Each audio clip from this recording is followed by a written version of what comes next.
ये सोचना चाहिए हमारे हाथों के द्वारा किसी का नुकसान न हो जाए, हमारी जुबान से कोई ऐसा शब्द न निकले जो दूसरे को कष्ट हो। कबीरदास अपने शब्दों में कहते हैं,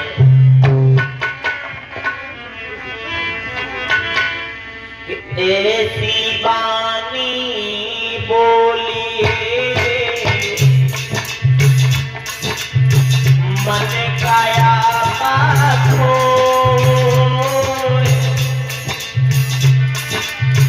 और शीतल करे और आप शीतल होए, आप शीतल हो।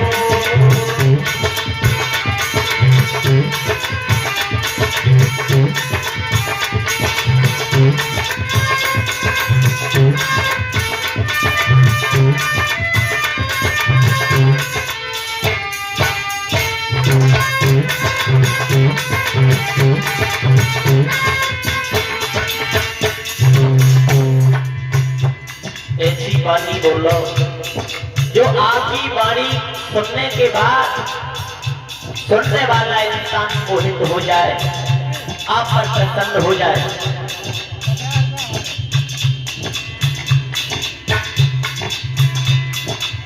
लेकिन जो अपने को बड़ा समझते हैं तो कबीरदास जी अपने शब्दों में लिखते हैं, बड़े हुए तो क्या हुए,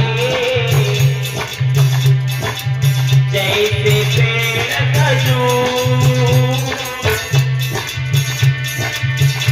और पक्षी का छाया नहीं, और फल लागे फल लागे।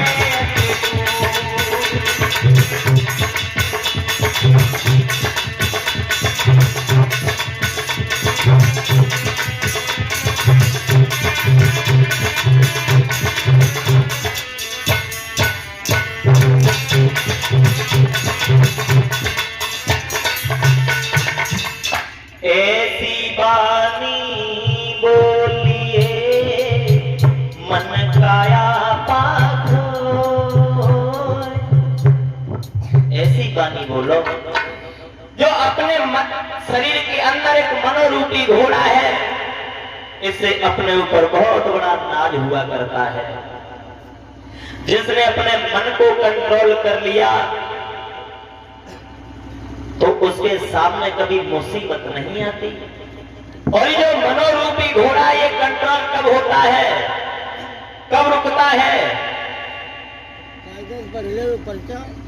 जब तक आप भगवान की भक्ति नहीं करेंगे, गुरु की शरण में नहीं जाएंगे, तब तक ये मनोरूपी जो घोड़ा है इस पर बुढ़ापा नहीं आएगा।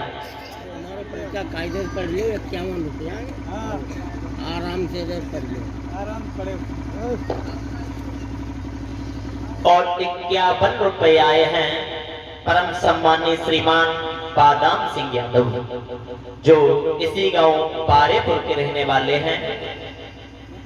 इन्होंने बहुत अच्छी बात लिखी है। खैर कथा सुनाएंगे और जो भी फरमाइश है फरमाइश कथा के बीच बीच में सुनाएंगे। ऐसा नहीं है कि लगातार फरमाइशें चलें, लगातार नहीं सुनाऊंगा। कथा शांति से श्रवण करते रहें, लेकिन जो हमारे नौजवान भाइयों की इच्छा है वो बीच बीच में सुना दूंगा। और कथा बड़े ही विधि विधान के अनुसार विधि प्रमाण के साथ आप श्रवण करते रहें। तो बात चल रही थी मनोरूपी घोड़ा की। ये मन कंट्रोल ऐसे नहीं होता। जब तक आप भगवान की भक्ति नहीं करेंगे, गुरु की शरण में नहीं जाएंगे, तब तक आप कुछ नहीं कर सकते। क्यों? लिखा तो यहाँ तक है कि बिने गुरु भवानी दे करहे न कोई, चाहे बिरंच शंकर सम होई। तपस्या करने के बाद भले आप शंकर के समान क्यों न हो जाओ, लेकिन कल्याण नहीं होगा। इंसान का न जाने कितनी बार जन्म होता है, न जाने कितनी बार मरण होता है। इसे कहते हैं जग। जासे जन्मे होगा से गए। अब कहां गए ये तो किसी को नहीं पता। जो आता है वो चला जाता है, और यही पता नहीं चलता है जो इंसान आता है तो वो कहां चला जाता है। परम सम्मानीय श्रीमान स्वर्गीय स्वर सम्राट ब्रजेश शास्त्री जी ने एक लाइन लिखी थी, जो इंसान आता है वो कहां चला जाता है। यहां पर रुकना किसी को नहीं है।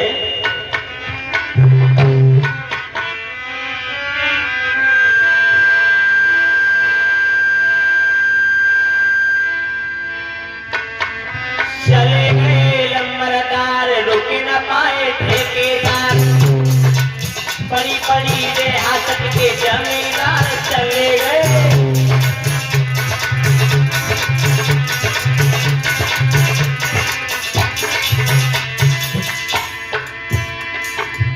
चले गए लंबरदार, रुक न पाए ठेकेदार, बड़ी बड़ी रियासत के जमींदार चले गए।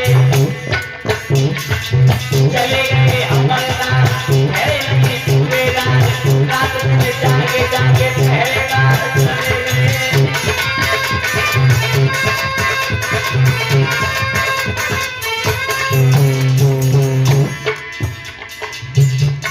राजा महाराजा गए, बिना बैंड बाजा गए, पीछे पीछे उड़ के वो कदरदार चले गए। पार्वती बने गए, नए और पुराने गए, बड़े बड़े ज्ञानी और समझदार चले गए।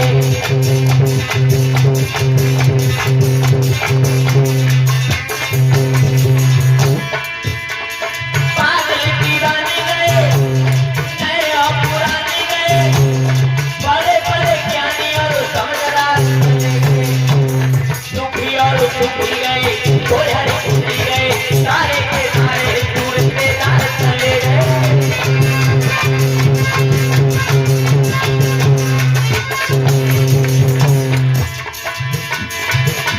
चले गए वीर बहादुर, राजनीला चले गए। जाने कौन से लोग चले, जाने कौन से लोग चले गए।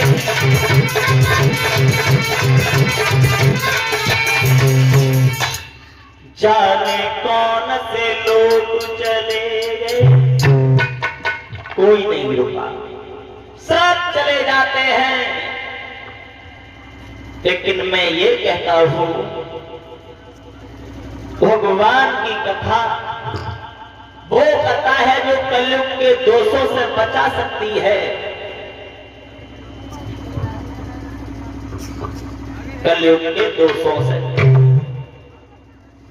भगवान की कथा सुनने के बाद में ये सीख लेना चाहिए कि हमारे पूर्वज क्या करते थे तो हम क्या कर रहे हैं। पहले हमारे इस भारत देश में हमारे जो बुजुर्ग हैं वो अपने माता पिता की सेवा करते थे। सुबह उठे, सबसे पहले पृथ्वी मां के चरण स्पर्श किए, उसके बाद में अपने माता पिता के चरण स्पर्श किए। पहले ये नियम था, लेकिन अब नहीं है। क्यों नहीं है? अब कोई गाय के पैर गाय को छुए।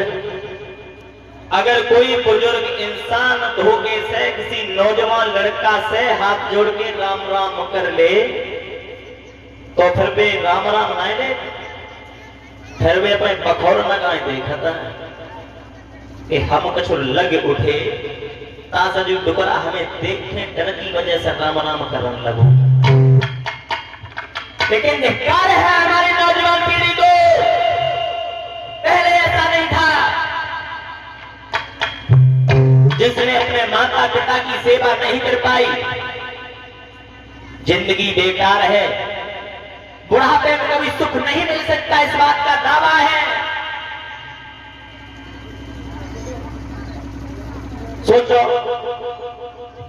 एक मां अपने बच्चे को जन्म देती है, कितनी मुसीबत उठाती है, लेकिन जब वो लड़का जब सयाना हो जाता है, अगर मां कुछ कह देती है, बेटा ये काम नहीं करो, उस जगह पे मत जाना, तो क्या कहते हैं, हाँ तुम्हें कुछ मालूम है, घर से बाहर नहीं निकली, खाना बनाती रही, तुम्हें कुछ पता नहीं है, तुम शांत बैठो। लेकिन मैं ये कहता हूं अपनी नौजवान पीढ़ी से कि मिलते नहीं दोबारा रे कर माता पिता की सेवा।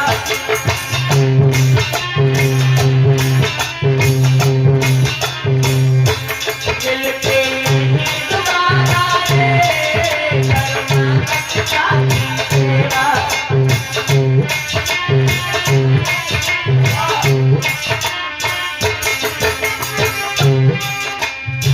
माही मंदिर माही पूजा, माही मंदिर माही पूजा, इससे पढ़ के घर मन पूजा। ये है वेद बताना रे कर माता पिता की सेवा।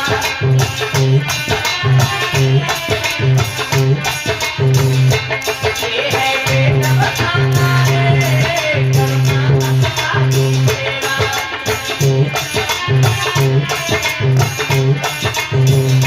मिलते नहीं दोबारा रे कर माता पिता की सेवा।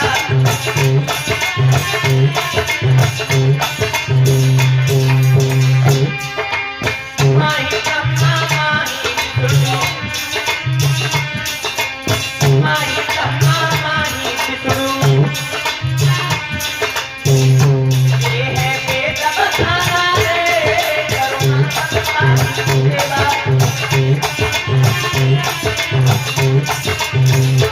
मिलते नहीं दोबारा रे कर माता पिता की सेवा।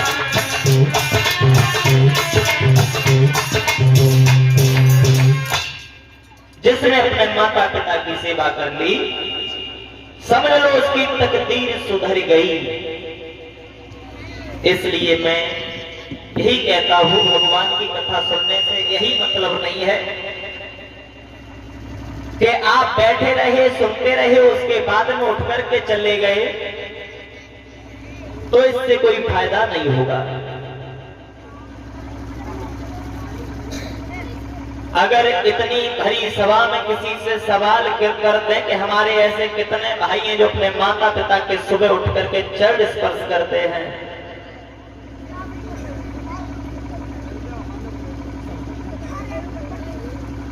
ऐसे कितने भाई हैं हमारे जो उठ करके अपने माता पिता के चरण स्पर्श करते हैं, हाथ उठाना।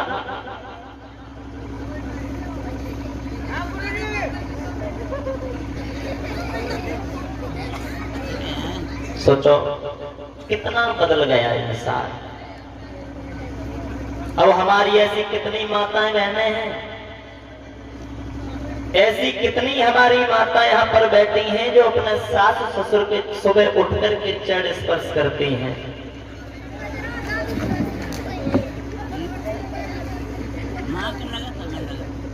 कोई नहीं, बेकार है।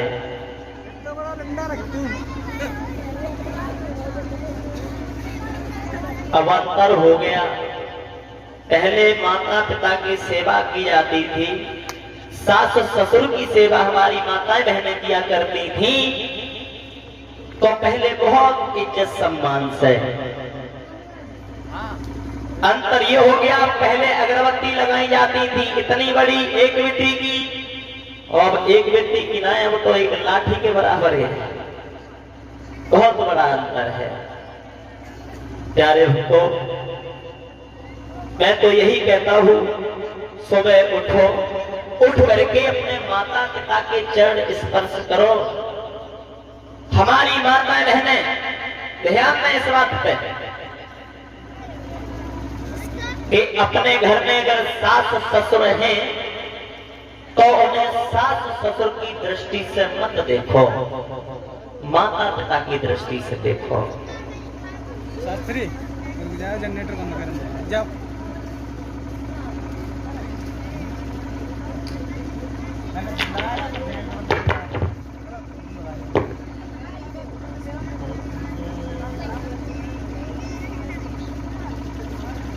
चलो जब लगा दे तो बंद करने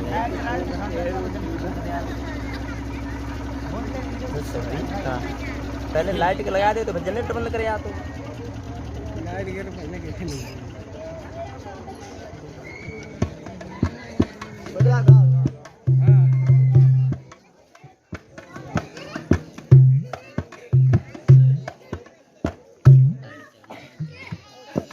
ले उजेरो हाँ लगी ना लगे तार पे लगे यार।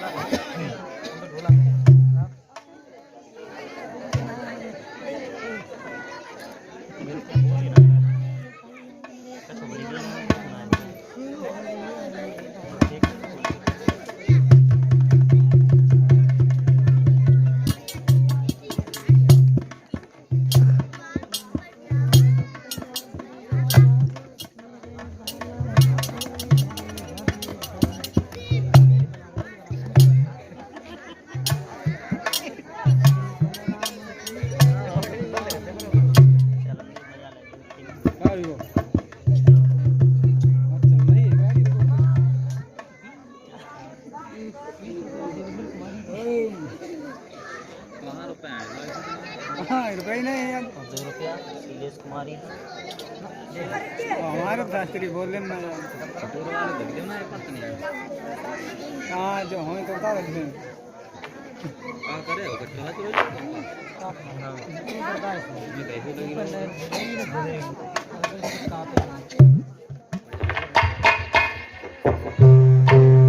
बोलिए भक्तवत्सल भगवान की। पर्ची बोल नहीं परेशान का है बड़ी सही सब पर्ची बोल ले आओ पहले अब ये देख लें कहाँ है फरमाइश अभी क्या मन हमारे बोल दे हो हमारे घर बनते हो तो डरे हो का दो का ये 11 रुपए सुमित कुशवाहा, 11 रुपए आशीष कुशवाहा जो इसी गांव पवित्र गांव के रहने वाले हैं बारेपुर के। लिखा है पतली कमर कॉटन की साड़ी और 11 रुपए आ रहे हैं संतोष यादव बारेपुर। लिखा है बैठ के गम की तन्हाइयों। 51 रुपए उमरेश नूरपुर, 51 रुपए राम प्रताप, 10 रुपए रोहिणी, 10 रुपए सोनम उनकी तरफ से आए हैं और 51 रुपए राम सागर यादव, 11 रुपए गौरव यादव, 21 रुपए सोनी यादव और 11 रुपए शिवम यादव की दादी की तरफ से 11 रुपए आए हैं और 11 रुपए मनु यादव, 11 रुपए शिल्पी यादव, 11 रुपए तनु यादव जो ये भक्त सी गांव बारीपुर के रहने वाले हैं उनकी तरफ से आए हैं और 11 रुपए सुमित कुशवाहा जो राम को लाए हैं उनको लाएंगे। भैया को तो प्रभु है, प्रभु को कोई नहीं ला सकता। प्रभु जब जब आते हैं तो अपनी इच्छा से ही आते हैं और आपका गाना होगा तो मुझे ये याद नहीं है, मैंने सुना नहीं है अभी। और 11 रुपए मोहित हरदोई, 11 रुपए मंजेश हरदोई, 11 रुपए माधव हरदोई। लिखा है भजन कोई सा सुना दो, सुना दूंगा अभी। और 11 रुपए सचिन यादव, 11 रुपए ऋतिक यादव, 11 रुपए भूपेंद्र यादव, 11 रुपए रजनीश राठौर आधा के बारे में सुना दूंगा और 10 रुपए ऋतिक यादव, 21 रुपए मलिका, 11 रुपए राम भेजी, 11 रुपए रिंकी। भजन लिखा है यमुना किनारे मेरो गाँव। हाँ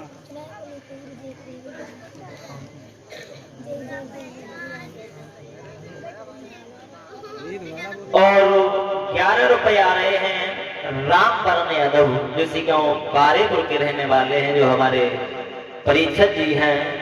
लिखा है मोहन तेरी ऊंची अटरिया मिलनो ऐसे कोई। ये तो मुझे खैर विश्वास परीक्षा जी नहीं लिखेंगे, खैर कोई बात नहीं।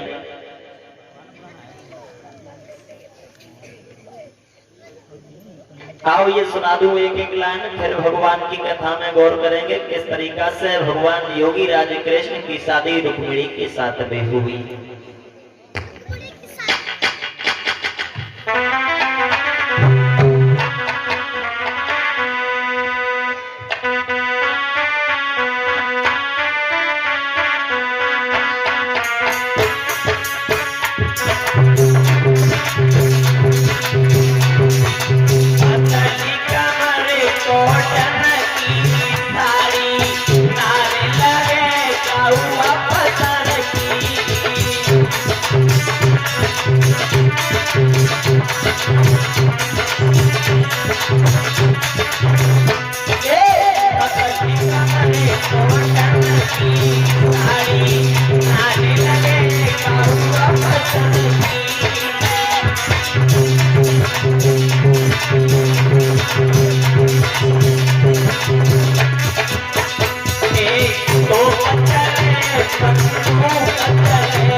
अब ये भी एक लाइन सुना दूं। बैठी के गम की तन्हाइयों में, जब श्याम सुंदर मथुरा में चले जाते हैं तो राधा कहती है श्याम तुम नहीं लौट के आओगे तो। बैठी के गम की तन्हाइयों में तेरे बारे में सोचा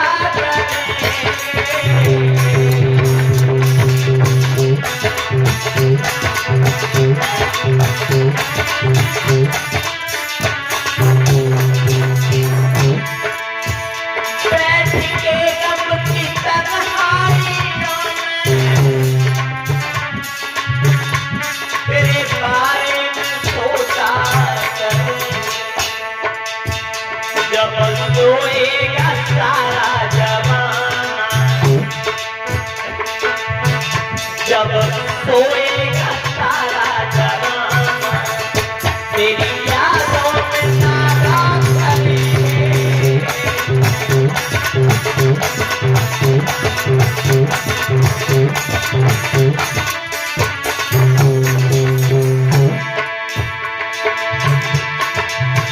सामने रख के तस्वीर तेरी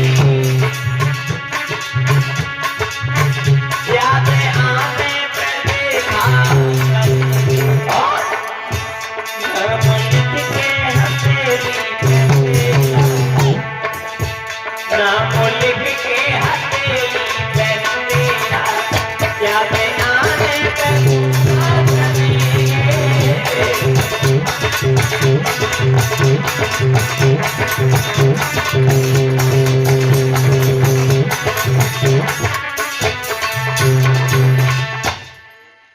आओ ये भी सुना दूं।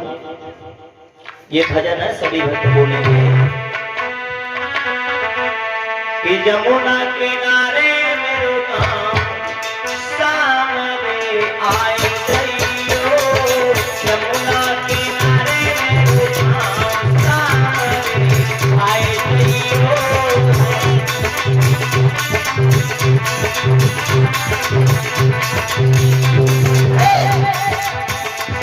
किनारे मेरो घाम सामने आए गइयो।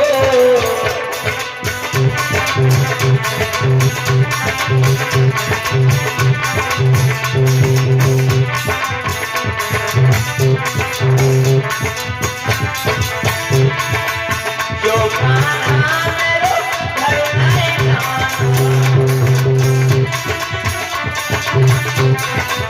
जो कान्हा मेरो घर नहीं जानो,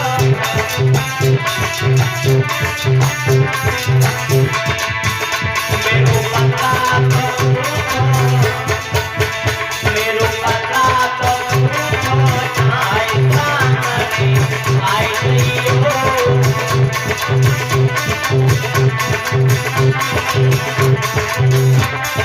जमुना किनारे मेरो घाम सामने आए गइयो।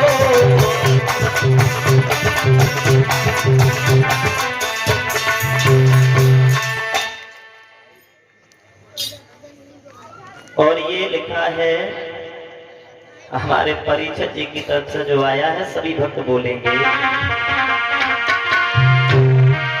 कान्हा तेरी ऊंची अटरिया, मिलन कैसे हुए, मिलन कैसे हुए।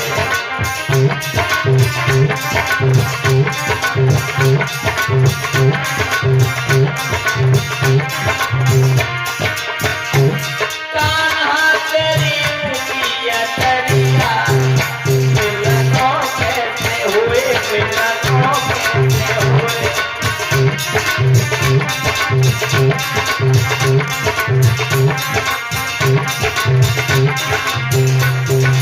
जैसे तो तैसे मेरो मिलना भयो तो,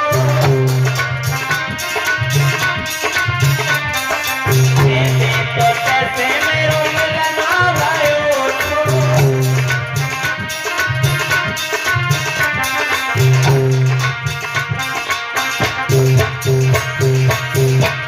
कान्हा तेरी ऊंची अटरिया, मिलन कैसे हुए, मिलन कैसे हुए।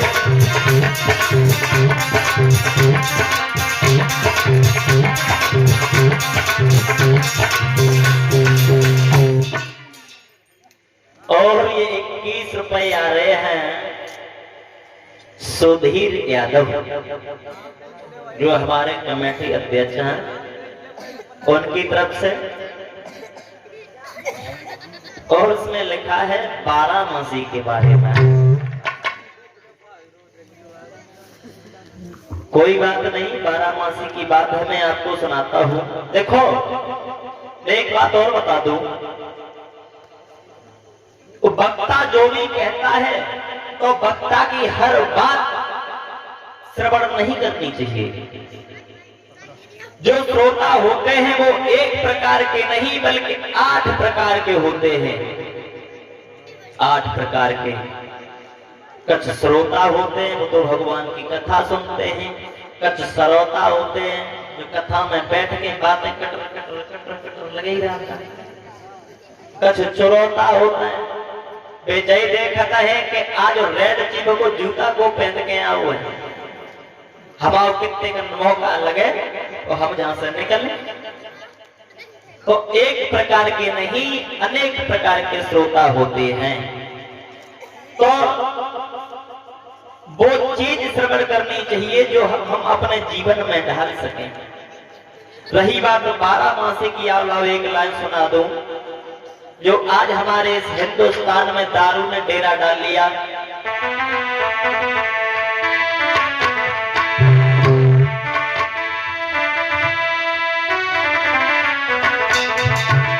कि घर में दारू महारानी तो सब रतन पकाते हैं।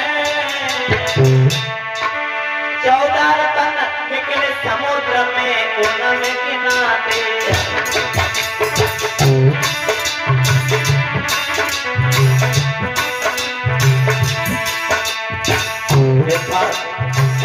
जो लिखा है श्रीमद् भागवत में, जो 14 रत्नों में ये जो बारुड़ी है, जिसे मदिरा कहते हैं, शराब पीते हैं, ये निकले हैं। श्रीमद रंभा बारुणी अमीय शंख गजराज धनवंतर धन धन तरुण कृष्ण चंद्र और बाज, ये 14 रत्नों में ये भी निकली थी।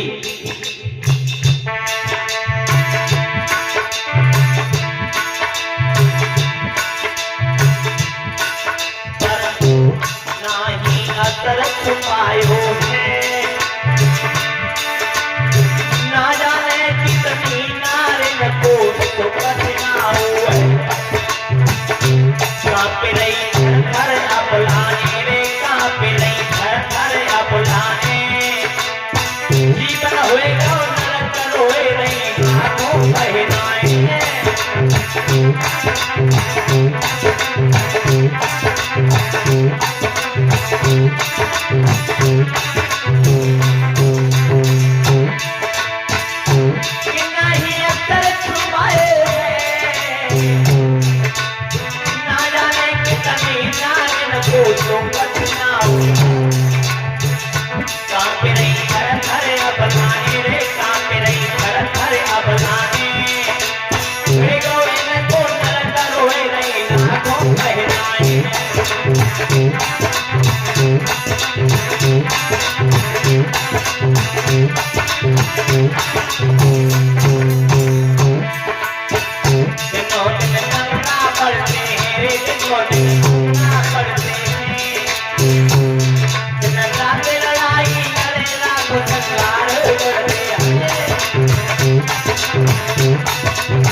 और 11 रुपए आ रहे हैं विनीत कुशवाहा, 11 रुपए ब्रज किशोर कुशवाहा, 11 रुपए सार्थक कुशवाहा, 11 रुपए अवधेश कुशवाहा, 11 रुपए आदर्श कुशवाहा। लिखा है कभी प्यासे को पानी पिलाया नहीं, बाद अमृत पिलाने से क्या फायदा। और 500 रुपए आ रहे हैं हमारे पास श्रीमान अखिलेश यादव, जो चौधरियापुर से आए हैं। उन श्रीमान अखिलेश यादव जी की तरफ से 500 रुपए हमारे पास में आए हैं। भगवान हमेशा धर्म कार्यों में हाथ त्यों ही अग्रसर होते रहे और हमेशा धन से भंडार बढ़ता रहे।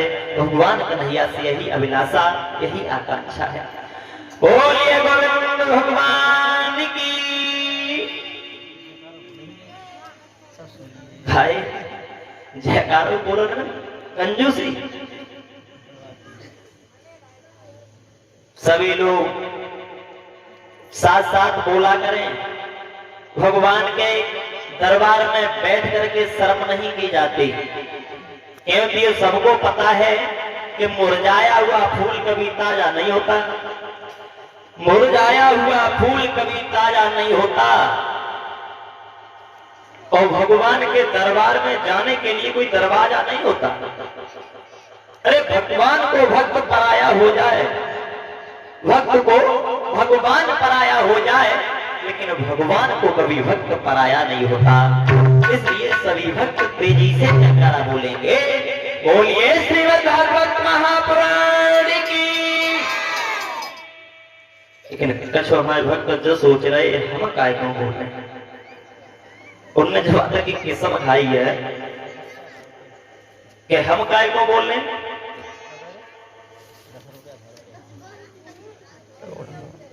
अरे ना